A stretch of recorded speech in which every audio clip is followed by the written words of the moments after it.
Welcome back, Life Sciences, from your wee break. I think it's almost the last time I'm allowed to say that. Hope we stretched, right, got everything ready. Right, we're looking at this concept of excretion. And what have we done so far? Because this is going to be the last segment that we're looking at.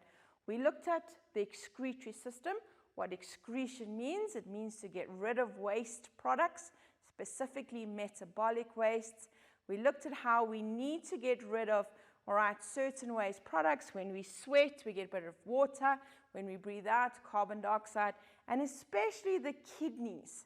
And they had to get rid of this nitrogenous waste. They need to filter the waste out of the body. Now that brings us to today's lesson. What happens when our kidneys no longer work, right? Or when our kidneys fail us? What happens when that happens and the filtering is not going to occur? Okay, just a few concepts that we're going to look at that you might need to look at. So what are our options when our kidneys, do fail? Now guys, when we look at kidney failure, we always remember that we have two kidneys. So if we should damage the one kidney, the other kidney will be able to take over the work and it will function normally. But usually when we talk about kidney failure, we're talking about both our kidneys not working and our body not being able to filter. So if we have a look what kidney failure is, very obviously our kidneys no longer work properly, right? And that is going to be important because this is going to accumulate. So a lot of wastes, in our body, all those nitrogenous wastes, that urea, that uric acid, that creatinine, that can turn poisonous in our body, we're not getting rid of. Also, we need to get rid of water and salts, right? That was important when we looked at that concept called osmoregulation, where the water and salt concentration was really important. So what happens is, when water and salts accumulate, basically our blood pressure goes up and we have a lot of this fluid inside our body. And unfortunately what that does could put a lot of strain on our hearts, and ultimately our hearts can obviously give in. We can have a heart attack, or the heart, it fails as well. It doesn't work due to this accumulation. Okay, so what can cause kidney failure? Right, there are a few things that can cause it. There can be a few triggers. The first one we're looking at is a bacterial infection. Now, sometimes a lot of us can get bacterial infections. So bacteria, there's a specific bacteria that obviously attacks the kidneys, and what it does is it attacks the tissues of the kidney. So if the kidney tissues are attacked to such a large extent that the kidney tissues are damaged, the kidney is no longer going to work. So unfortunately, bacterial infections, we don't know how we get them. It might be a simple urinary tract infection that might change, but what can happen is a bacterial infection could damage it. Right, number two, very often we actually don't use painkillers properly. We use too much, or we use it too often, and as I said, what it does is, the kidney needs to pump all of these different poisons, drugs. Remember I said to you that the kidney has to, take the drugs out of our body. In doing so, the drugs itself, it's not so much the pumping out. The drugs actually, and that's very often, medicines that we take can have an effect on the organs that we have. So making use of having too many painkillers, too long, or overdosing, using a lot. Very often, sometimes when people have drug overdoses, it's their kidneys that go into failure and they die from that. Right, the third thing we look at is old age. As we get older, our nephrons don't work as much. Our nephrons can deteriorate, they break, and certain things can happen in our kidneys just due to old age, and sometimes, the kidneys just stop due to the fact that we are getting older. Right, now the fourth one over here is, I don't know if any of you, all right, you need to sometimes be careful of swimming in water that's not flowing. Because what happens is, right, very often in water, it's stagnant water. There's a little parasite, right, and we call it bilharzia. But what this little parasite can do is it actually burrows through the walls of our blood vessels and goes into our kidney and can actually destroy, right, the lining and the function of the kidney. Not always. I'm talking here about worst case scenario. So don't worry about, oh, I went swimming in water, but there are symptoms. Sometimes the stomach gets quite extended. You don't feel well. And if you do have kidney issues, you will feel it. There'll be pain. There'll be your urine burning sensation. You will have these.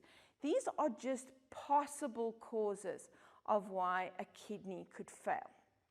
Okay, so now we have the scenario of somebody or an individual that goes into kidney failure. What are their options going to be? So one of their options could be this process called dialysis. Now, what dialysis is if you have a look at the diagram over here, a machine is going to take over the role of the kidney. And it does exactly, well, almost exactly as what a kidney does. So basically what happens is they're going to need to filter your blood.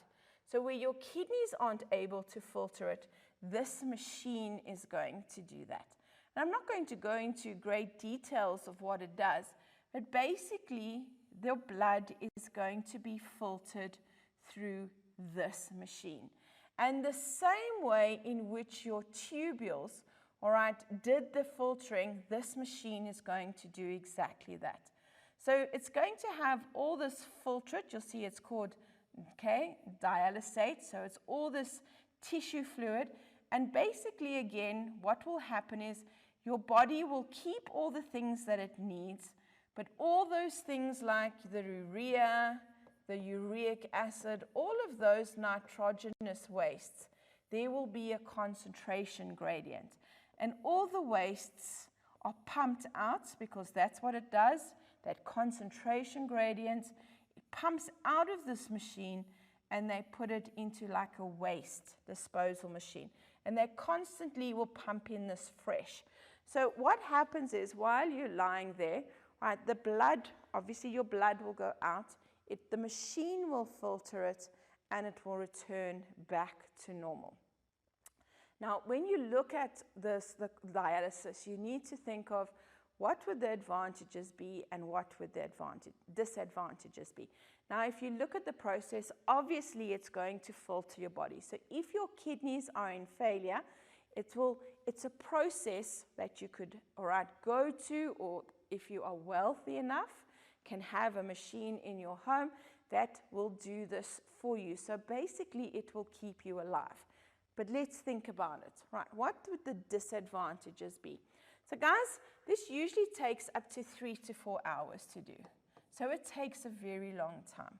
Now you need to think, imagine you're a working person, you need to earn a salary. This really long time, what could it do?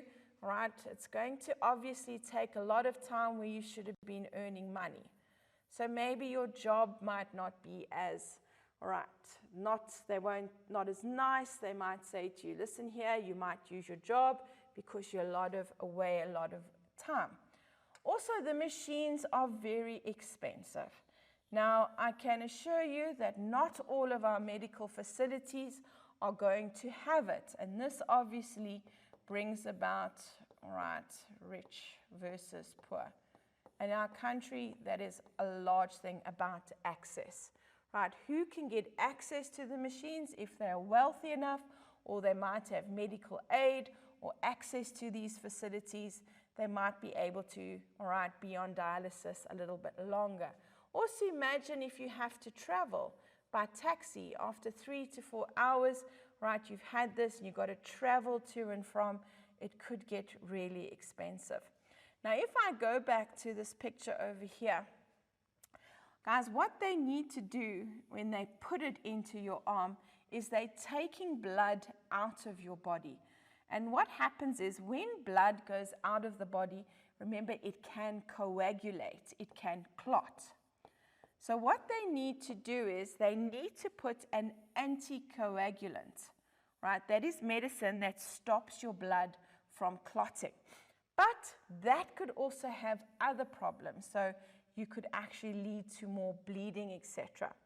Right, and also what happens is you might have to limit what you eat because not all the water, etc., is going to be, right, taken away with these wastes.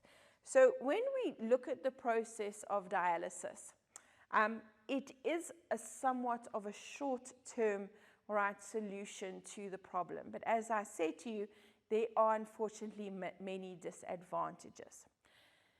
The next solution, right, which would be far more ideal, is a kidney transplant. Now that would mean that you get a kidney from somebody who has died, all right, or maybe one of your relatives, somebody who has a close blood association to you, might match it, and they're going to donate your kidney. Now I want you to have a look at the diagram of the board, because a lot of us think that we take the kidneys out and we put new ones in. But I want you to have a look here. We don't do that. Unless it's really severe, we leave the ones in and we transplant the kidney. All right, here's the blood supply. When we take the kidney, we need all the blood and we need the ureter as well. So when we transplant it, we bypass these two and we so now we literally have got 3 kidneys in. Those are not working, and we bypass the kidney and we kind of plug it in. Kidney transplants, again, donors. Where are we going to get a matching donor from? And there's a lot more patients that need a kidney transplant than there are donors that are willing to donate, right? Some religions, some traditional beliefs, right? Donation of organs is not, right, part of their belief system, which makes transplanting or an organ or receiving an organ not necessarily what they're going to need. As I said to you, transplanting the kidney is probably the organ that is transplanted the most, but there's still a shortage. What lists do you go on? What is your health? How come you get to the top of the list, etc.? Maybe you are richer and you can pay for it, or even there's lots of illegal ways. Lots of people pay, all right, to have their kidney removed and they get money. There's lots of illegal ways that we can go there. Okay, now the not so bad ones. This is called a kidney stone. And basically what happens is, I want you to have a look at this diagram.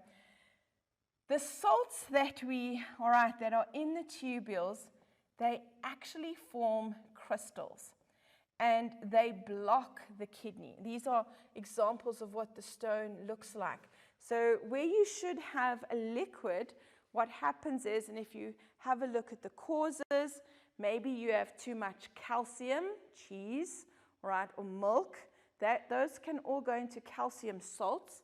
Maybe you don't drink enough water and your urine is very concentrated, or sometimes our body, right, can have the wrong pH. We're either too acidic or too alkaline.